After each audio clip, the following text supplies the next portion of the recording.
AI is destroying your brain. And I'm not even kidding. Like, a lot of y'all are letting ChatGPT think for you. And I'm not even kidding when I say that I almost fell into this trap. Because later I realized that it's actually killing my brain. I cannot imagine that in the future a lot of people are going to use ChatGPT not as a tool, but just something to think for them. And it's so dangerous, and that's why I'm making this video. And I hope that you're going to share this video to as much people as possible, because this is a very serious problem. Like, the thought of the fact that maybe the next generation is not going to be able to think for themselves and being controlled by this tiny little app, it really scares me. So in this video, I'm going to share how to use ChatGPT wisely. I'm going to share with you 2 tips that's going to help you use ChatGPT wisely. And the last tip is really going to help you to know how to think for yourself and not fall into the trap of letting AI to think for yourself. So let's get into it. Hey Germanlanders, I'm Emmy. I'm 17 years old, still figuring life out with you, and I'm sharing what I'm learning about becoming my higher self. Before giving you tips, here are some red flags that can show you whether you are using ChatGPT properly or badly. Here are some signs, red flags that will show you whether if you're using ChatGPT in a healthy way or in a brain destructive way. First of all, you're saying to ChatGPT to generate some like homework, essays, scripts for you, and then you copy them and then done.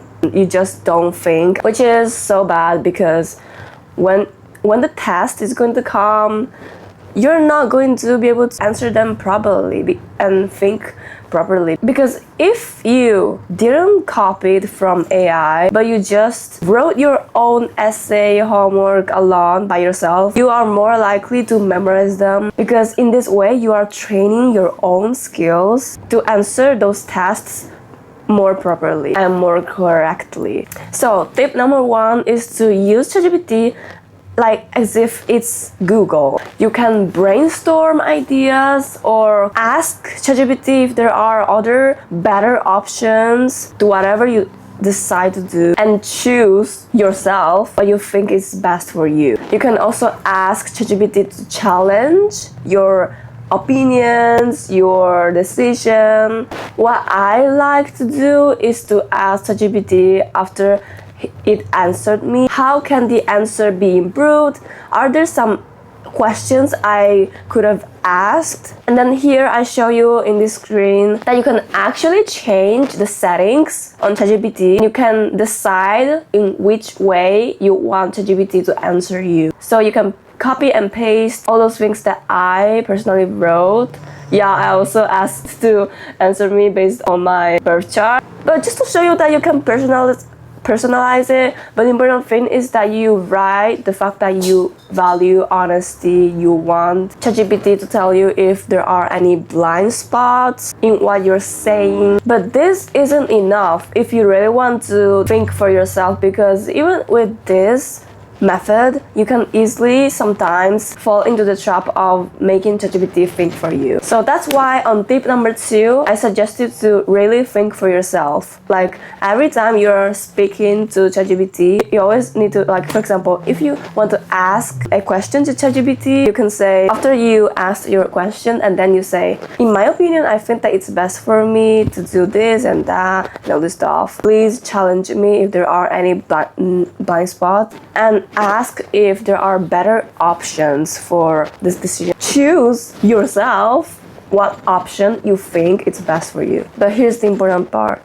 If you always ask ChatGPT if there are blind spots and to challenge you, it's going to always challenge you, and you will always think that your decisions are bad and you're going to like spiral infinitely, because there's always things ChatGPT can challenge you. They are endless. So that's why I always specify to tell me some blind spots that are important and necessary to uncover. If there are not, then don't mention them. And that's why implementing this is going to save your life, because sometimes ChatGPT can sugarcoat you. Obviously, if you say, can I die? Obviously, ChatGPT is going to say no, but you know what I mean? Like, if you don't ask for necessary blind spots, it can easily say that you're right, that you're doing good, when actually maybe you're not there yet. Like, you're not doing good enough yet. You know what I mean? Especially if you really want to use ChatGPT as a tool to level yourself up in your self-development journey or whatever else you want to do, you know, to transform yourself, to improve. So yeah, if this helped, feel free to like and subscribe and share it with someone else who really needs to hear this. Remember, you don't need to use something external to be able to make your own decisions. Literally, you are the only person who knows yourself the best. You're the only one who spent with yourself for your entire life. Don't let an external tool to decide what you need to do with your life, especially with the big decisions. Think of it like a tool that can help you to intensify, expand what you want to do. So drop a blue heart if you're still here. So I made a video about why social media is brainwashing you and how you may be already trapped. So yeah, I'm posting every Tuesday, Thursday, and Saturday. Stay tuned. See you the next.